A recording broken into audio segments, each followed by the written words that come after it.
Hello, my name's Lee Patterson. I work for Stantec. I'm a geotechnical engineer and drone pilot. Stantec's recently been proud to see the Metservice commission their rain radar at Lamb Hill.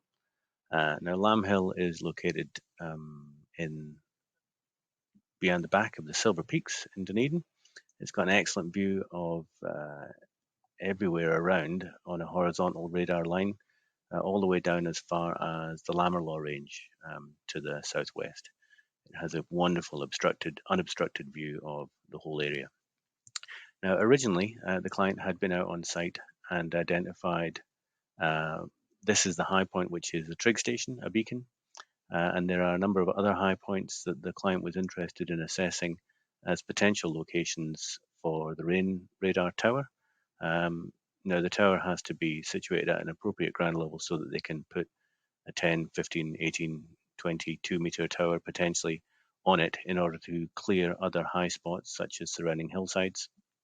As part of the analysis before I went out to do the survey, I actually did a LiDAR analysis and realized that there was a number of potential high spots that were probably worth surveying.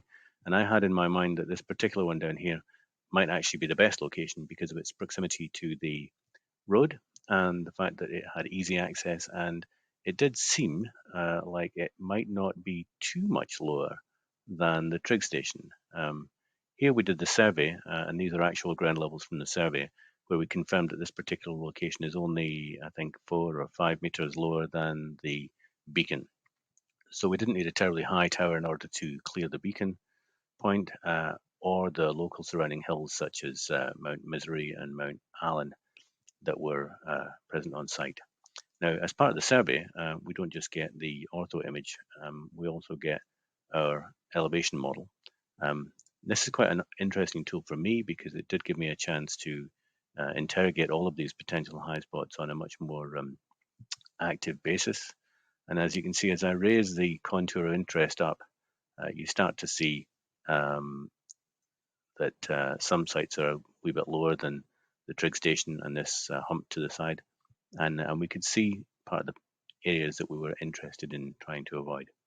Now, as well as that, you obviously get a 3D view of the whole site, which is useful for other people to plan their activities in terms of getting to the site and what the space is going to be like.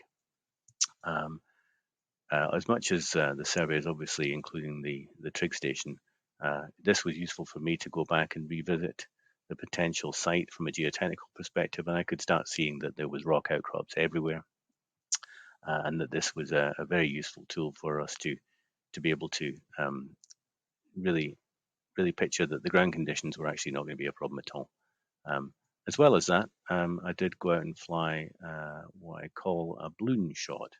Now, the balloon shot is essentially a 360-degree panorama, which came out very, very well and was useful for us to have some confidence that we were going to be able to clear the local